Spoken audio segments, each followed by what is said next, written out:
Did you?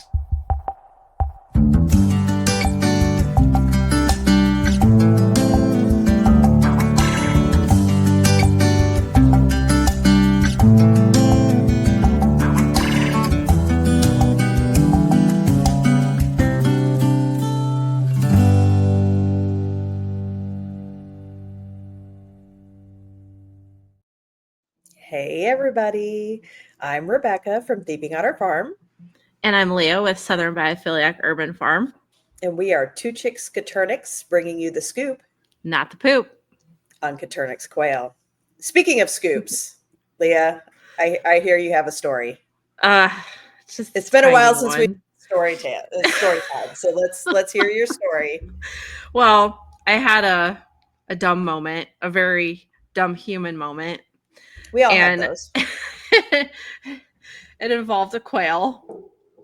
And I was boxing some birds up today, and they're in that like really cute juvie stage. It's like my favorite, that 3 to 4 week age mark, where they're like just getting super curious and figuring things out and being really super playful. And so I boxed a couple juvies up, and I picked the box up. And I'm, just looking to check on them, and one of the little boogers pecked me in the eye. Oh Yeah, it ended up being a trip to urgent care because things got a little fuzzy and a little painful, and I've got a scratch, but everything's gonna be okay. So it was a hard peck. It Yeah, yeah, they have sharp little beaks. Yeah. So stop breeding such aggressive quail. Note to self not to put my face too close to a box anymore. But you're okay. Yeah, I'll be fine. Good. Good. And you're not too upset about those birds being shipped off somewhere? Not at all. Did you put a warning on the box? I probably should have, but no. Oh my goodness. Well, I I'm almost got to become a pirate today. R.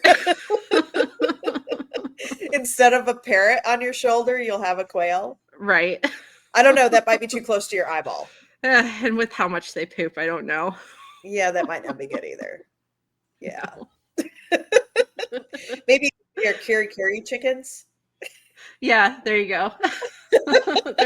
they're just a tiny bit bigger, but they've Yeah. never tried to peck me in the face. Gosh. Oh, that's rough. Yeah, there's Well, never a dull moment. never. With farming, there is never a dull moment. Nope. No, no. Yeah. So, well, tonight we're going to have another 2 cents with two chicks, and we are going to talk about breeders versus reproducers. So, we're going to kind of quiz each other and see whether we are breeders or reproducers. So, let's see how things turn out. So, Leah, Yes. why do you breed quail? They are a lot of fun to me. I really love the learning about the genetics and really trying to put together a really nice bird, learning about all the different colors. They're just so much fun to me. So, what about money? Do you breed for money? No. I'm lucky to cover my feed costs. So I think we could check off the box for you as a breeder for that question, because reproducers tend to not really care about structure and stuff like that. They're usually out to make money. So sounds like you passed that one. Awesome.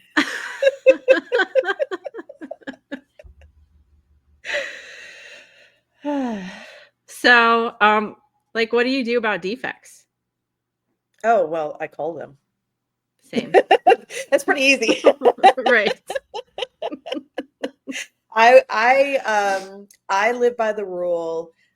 Your birds are only as good as what you allow. Exactly. So if it is not up to my standards, and I have really high standards, it gets cold. Same. Yep. Sometimes I think they might be too high, but that's what they are. Hmm. So yeah, I would say that probably gives me the check in the breeder category, since Yeah, I would say so. most reproducers are going to just breed. They're just going to take a bird and throw it in a pen. Yeah. They're Throw not. some girls, some boys together, call it a day. Yep, not really paying too much attention to what those birds have as far as defects or structure. So, what do you do? What do you think about your lines? Are they pretty clean? Oh, yeah. So definitely we try to keep everything, separate and test breed things so that we know what's there. Um, so that nothing funny pops up. Yeah. And I guess we should probably explain what clean lines are, because some people may not understand that. But like Leah said, a clean line is one where there's no surprises. Um, I know that if I were to buy some of her amazing red pansies, that that's what I'm going to get. I'm going to get rue pansy every time, no Yep. surprises. I'm not going to find some hidden thing popping up. Right. So I would say that's another check mark in the breeder category, because reproducers tend to, again, just kind of throw birds in cages. They may not know what's hatching. They may not care what's hatching. And you may get surprises from people who are reproducers versus breeders. Right. Um, and what do you think about breeding for size or egg consistency? Oh, yeah. So size is a little further down on my priority list. I want to have a good structure under my birds first. I want to make Same. sure that they can handle the extra weight. And so often people will just like take the biggest birds they have and put them in a cage, and that's how they select. But I'm pretty sure we're both on the same page of we want to make sure that they have the proper bone structure, muscle structure, all the right things in the right places to be able to hold that weight. Definitely. I mean, you don't want to end up with a bird that's so big that but their bone structure can't handle them and Mhm. they actually have pain or they Yeah. get crippled down the road. Yep. And it's not going to help if, your beautiful line of great big birds can't produce eggs, because they end up not being able to walk, and then, get picked on by the other birds, and, don't produce or end up perishing. So definitely it's important to have that structure. And as far as egg production, that's important too. Um, Definitely. yeah, making sure that you're choosing the correct structure so that the eggs pass well, and not just picking the biggest eggs to put in the Yes. incubator. Yeah, if they don't have that width, that hip space to Yep. get those eggs through, yeah, I've seen that's time and time again, people are, wanting to try to set the biggest eggs time, over and over and over, and not selecting for the width of the pelvis. And next thing you know, they're having lots of prolapse problems. yeah, or hens And getting egg bound. yep, exactly. So, yep, another check in the breeder box. So, okay, here's one for you.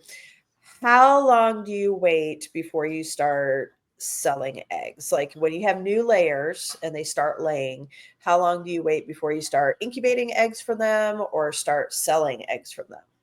So with new layers, I wait generally 2 weeks. That gives them time to like work out the kinks before I send Yep. any of those eggs. And then generally after the 2 weeks, I'll go ahead and test hatch them. Yep. Same. I try to wait until they have good consistency of egg size and shape and get all the wonkiness out, because you're always going to get those double yolkers. You're going to get, some that are like, The fairy eggs. yes, We it's so just had a weird couple how, of those yesterday. yes, it's so weird how you get like the ginormous eggs and then a fairy egg. Yep. Of the same birds. Yeah. Like, Or one that yeah, won't have the shell won't be right, or there's yeah, cracks in it, or exactly. yeah. And then along with that, time, sometimes those boys take a little bit longer to mature than the hens. And so if you don't wait a couple of weeks, then those hens may not be getting fertilized. Yeah. So yeah, you want to make sure that you ship out eggs that are actually fertilized and Right. not double yolkers, fairy eggs. So Right. that's another check in the breeder box. And then what do you do like with your older birds? So I have a pretty strict breeding program. I know that males tend to start losing fertility around 10 months of age and females around 12. So I don't allow my breeder birds to get past those ages. So that way I make sure I maintain high fertility levels. How about you? We do the same here. Yeah. Yeah. So whereas a reproducer, they'll hold on to those birds as long as they can. Yeah. So they won't necessarily be on such a schedule. Right. Um, what about when you pack an order? Um, what are you looking for in your eggs? I'm super picky. Really picky. Um so especially with certain lines, like I know a certain egg weight size that I'm looking for. And if Mhm. an egg's off, and I mean, it could be a great egg, a really great egg, shell could be perfect, but it's a little bit smaller than I like, or even a little bit bigger, Yep, I won't even send those. I won't even set those eggs in my own incubator. exactly. But I'm looking for cracks. Sometimes there's micro cracks, and sometimes you can only notice it if you kind of rotate the egg around to see them. Mhm. Um, if the egg has a really funny discoloration to it, I won't send those. Yep, Um, and then anything that's way big or way small. yep. Anything abnormal. Yeah. A good breeder's going to know their lines.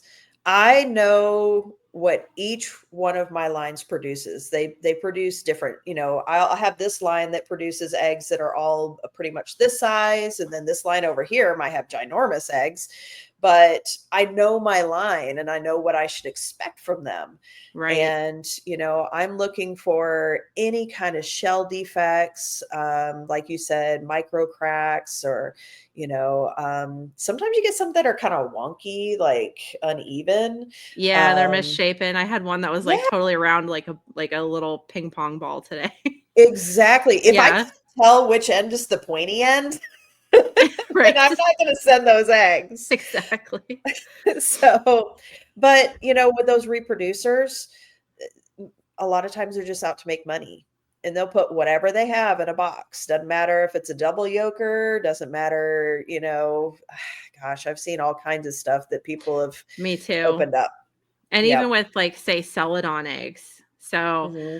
I've received eggs in the past that were either they had no bloom, paper thin, color Yep. was off, or they had thick deposits kind of left at the base of the shell. Yep. So Yep. with Or the not celadon sell it on at eggs, all. yeah, with celadon eggs, like I want to see a nice shiny bloom, um, and that the egg is nice and smooth. Yep. Yep. Well, I mean, like it could have the little raised little Yeah, spots the on it. little speckles, but Yeah. yeah, but like no big giant clumps of calcium sitting on them. Right. Yeah, it's particularly at the end, the pointy end of the Yeah. shell. That is the big thing. But yeah, I've seen some people receive, like pictures on, like Facebook and stuff, where people receive a celadon order, and I'm looking at them going, those are just like bluish tinted eggs. Those aren't celadon. Right. Yeah. Seen plenty of So, those too. okay, so yeah, I hate to bring this up today after your little mishap, Oh gosh. but what about breeding for temperament? Okay, this bird was the sweetest thing ever. He just got curious. But yeah, that's temperament's big for me. I almost got out of quail as soon as I got in because my very first birds that I ever received Mhm. were mean. They were just Yeah. plain mean. As soon as they hit maturity, they were attacking each other, even after I separated boys and girls and did all sorts of things to try to make them happy. They were just at Yeah. each other's throats. So I had I've to start all over. I've heard that a number of times where people Yeah. had a really bad quail experience. And, that often comes from reproducers who aren't selecting for that. They're just putting birds in a cage and collecting eggs. And there's a big difference between breeders who actually select for temperament. And, in temperament can mean a lot of different things. It can be how they interact with each other. Right. So often you find aggressive birds that, gosh, no matter what people do, they're just terrorizing each other. Um, Temperament can be flightiness. I know people that if they even walk up to the cage, the birds are just flipping out, you Yeah, I've know, seen that too. breaking their own necks, trying to flush in the cage. Gosh, and I know in our building, birds that were that flighty wouldn't survive very long because we're like running shop vacs, we got Right. music blasting. I'm, singing or something. So, our cat walks in.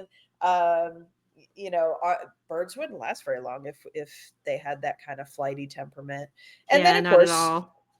there's the birds that are just I had one that I culled not too long ago. And she was an anomaly for me because I don't normally have birds like this.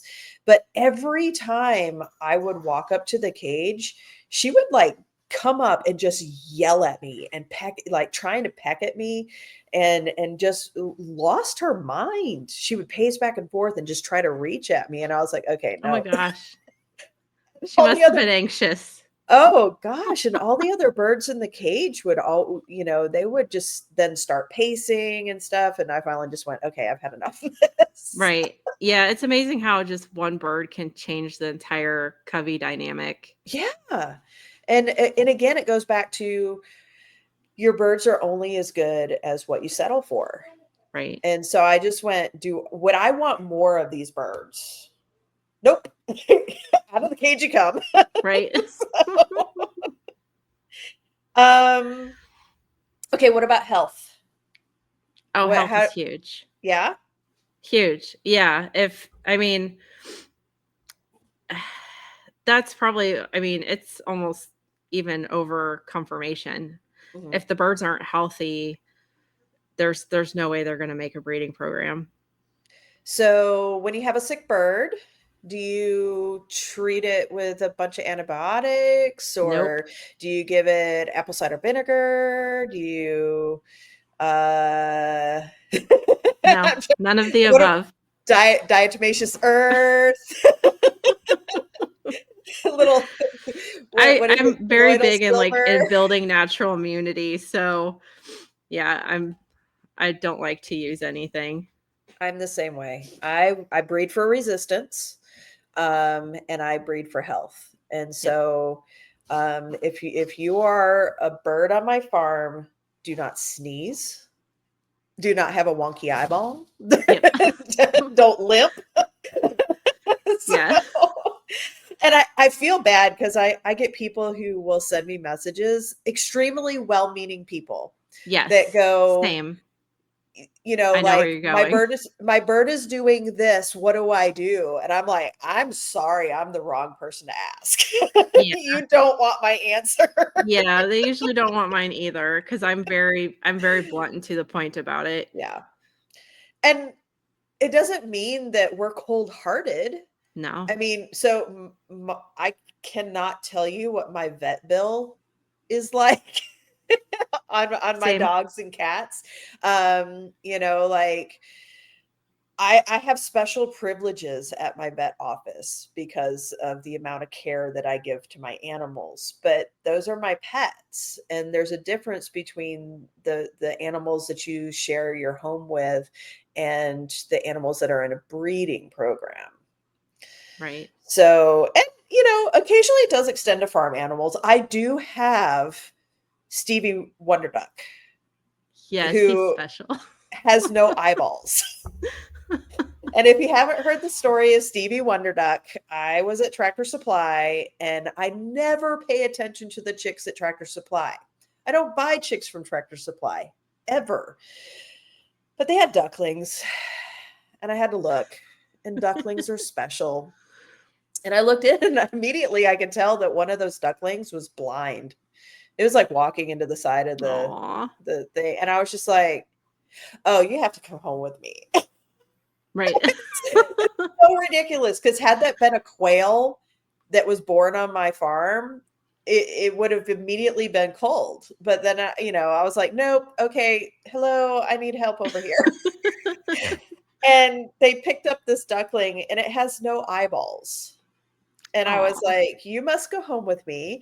And now I can't just have one duckling. Now Nope. you have to have duckling friends. So I come home with a blind duck, and it's seeing eye ducklings. And they now have their own little pen, their own little section of our farm for, and it ended up being two drakes. Of course. Of You know, course. like completely worthless, but they make me happy. That's all So that I matters. understand the people, like I feel that way towards my blind duck, and I understand that people may feel that way towards their quail. So Right. I am not putting anybody down, but as a breeder, we have to make those decisions. Right. And some of those are hard. They definitely are. And the other thing to make note of, when we say cull, there's a difference between like cull as in unalive and cull as in removing from a breeding program. Right. So, Leah, do you want to talk about like the difference between soft cull and hard cull? So, like a soft cull they wouldn't make a breeding program. Usually there's just something simple that they just didn't make the cut. Mhm. And those birds would a lot of times be fine as somebody's pets or just an egg laying hen. Yeah, Um, but they just aren't appropriate for breeding. sure. And Yeah. then, your hard culls, those are ones that unfortunately usually go to the freezer. Mhm. Yeah, and usually when we make that choice, it's, at least for me, it's a bird that um if we were to continue to try to save it, it either could potentially spread illness somewhere, or that doesn't happen very often because we're pretty good at biosecurity. But it's for the betterment of that bird. Right. I often see birds with like wonky legs that are like out to the side and they're dragging themselves around, and people are trying to find some way to keep this bird going, and sometimes it's more humane to not. Yeah. Just I Yeah. mean, if it's going to be an issue that causes them pain or difficulty with just getting to food and water, Yep. that's usually not a great life for them. Sure. So, if we missed anything on our checklist, I think we covered it all. I think so too. So, thank you all for joining us. Make sure you like and subscribe. And this time we do have a coupon code that will last for the week, and it'll be Breeder10 for 10% off of both of our websites. So, have a great night. Bye, guys.